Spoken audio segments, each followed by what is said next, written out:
if you love journalism, there's nothing better in the world than being able to do that journalism, being able to tell the stories of people who need their stories told. It's tough, it's hard.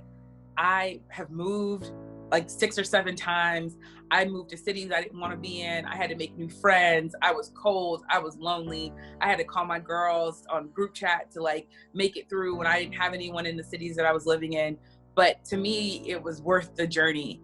It was worth being able to tell those stories. I became a journalist because I learned about the story of Emmett Till, this 14-year-old Black boy who was murdered in Mississippi. And I learned about his mother's courageous decision to put his face on the cover of Jet magazine, to open up his casket and to let the world see what racism had done to her son, what racist white men had done to her son. And it was all based on a lie. And journalists, in particular, civil rights journalists, Black journalists, they told that story. They informed the nation, and quite literally the world changed. And it also changed my life years and years later. I learned about the story of Emmett Till, and I knew exactly who I wanted to be.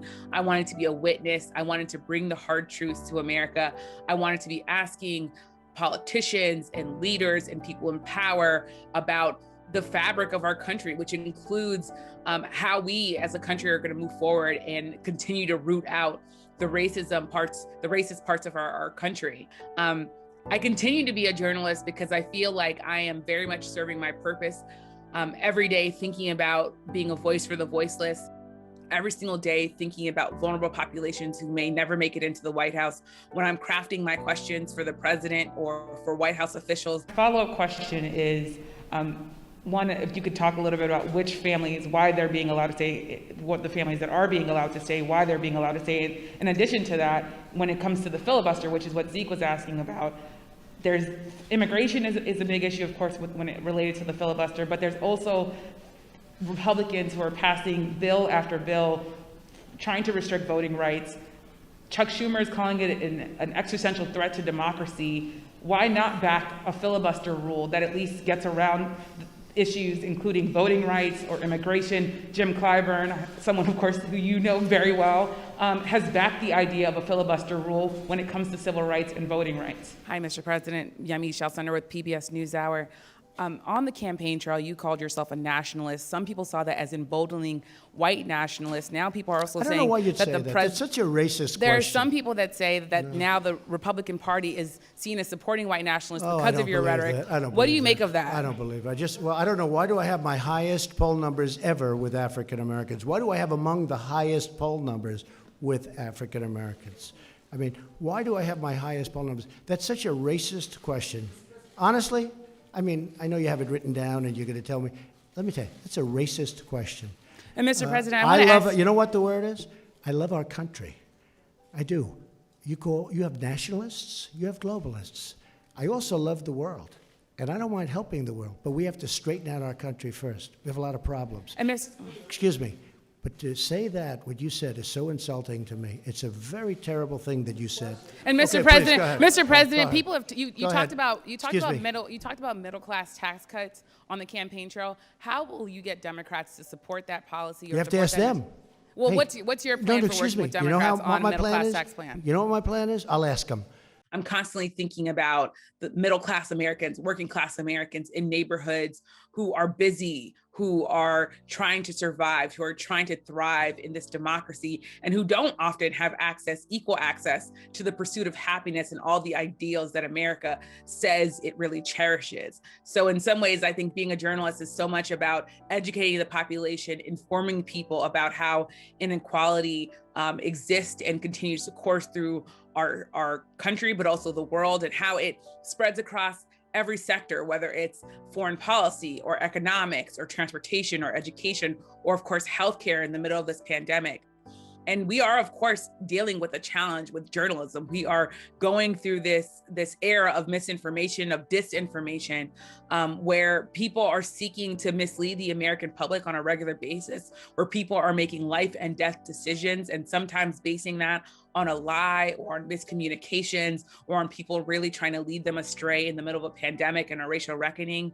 So I continue to do the work of journalism because I think it is the work to bring truth to America, to make this a more just world as a whole, and to hold people accountable, people who are making so many decisions that impact people's lives at the White House, at the Justice Department, at the Department of Homeland Security, so many other places in our government that need to have a light shine on them.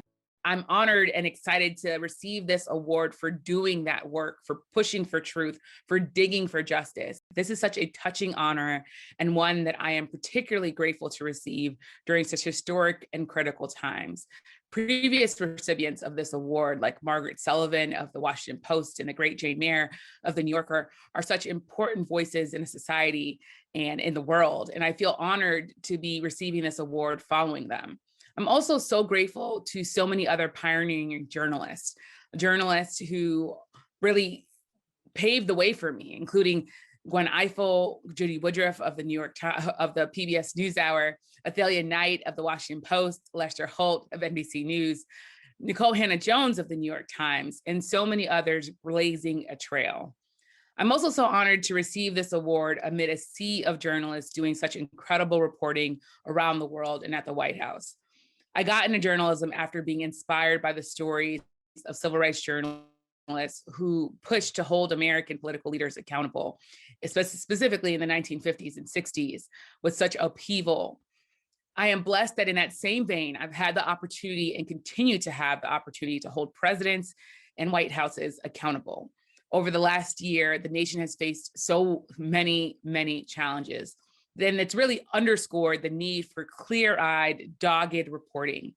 Millions of people in our nation are mourning the loss of a loved one, of a friend, of a family member, of a neighbor in the wake of the coronavirus pandemic that has torn through communities and killed hundreds of thousands of people in America, many of them disproportionately Black people and people of color.